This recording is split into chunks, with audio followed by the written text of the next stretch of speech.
Thank you. Senator Rounds. Thank you, Mr. Chairman. First of all, thank you to all of you for your service to our country.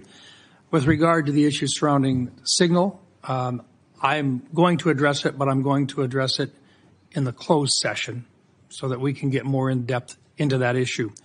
In the meantime, I want to direct my first question to Director Ratcliffe. As the debate continues in Washington regarding spectrum, what can you share in this unclassified setting regarding the critical nature of spectrum to national security interests generally? Thanks for the question, Senator. I know this is an issue of great interest to the Senate, and the potential auction of commercial space on spectrum. Those, as you correctly point out, the discussions about spectrum, I will start out by saying there are national security implications from such an auction were to take place to both the DoD and the IC.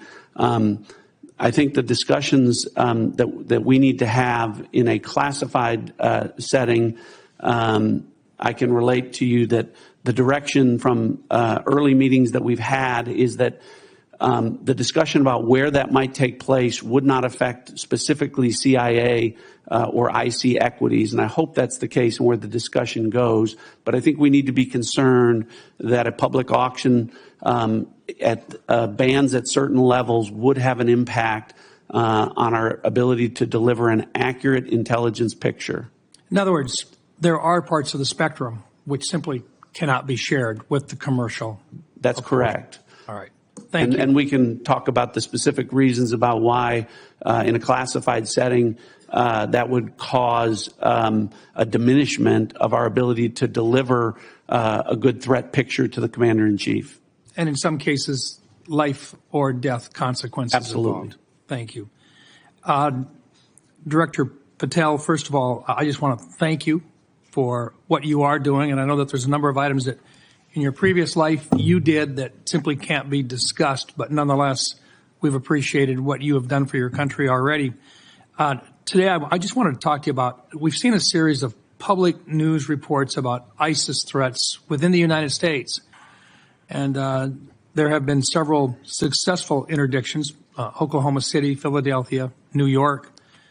Although the question remains as to the total number of ISIS operatives who were able to breach porous borders in the months and years before policy changes in this January of 2025, to what extent is the FBI tracking operatives who remain in the United States today, and what is the FBI doing to track them down?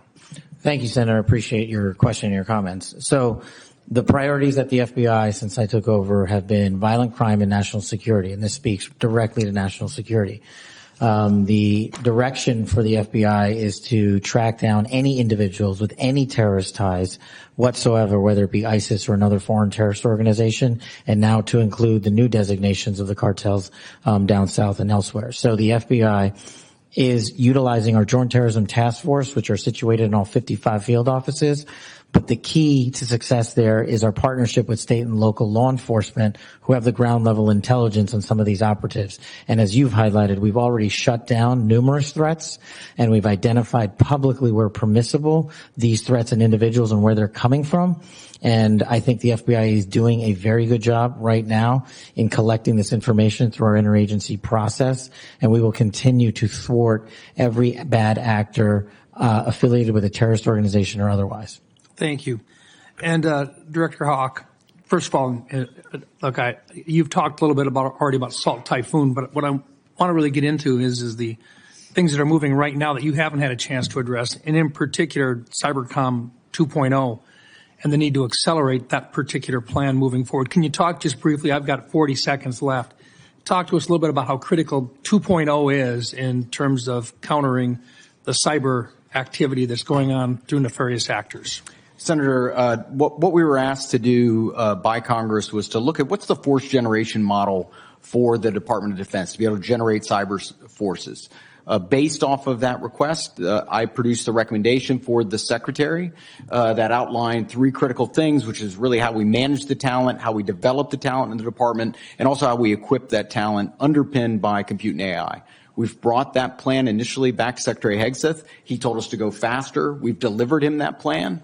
And now, based off of his guidance, we will now begin to move forward with the rest of the department. Thank you. Thank you, Mr. Chairman.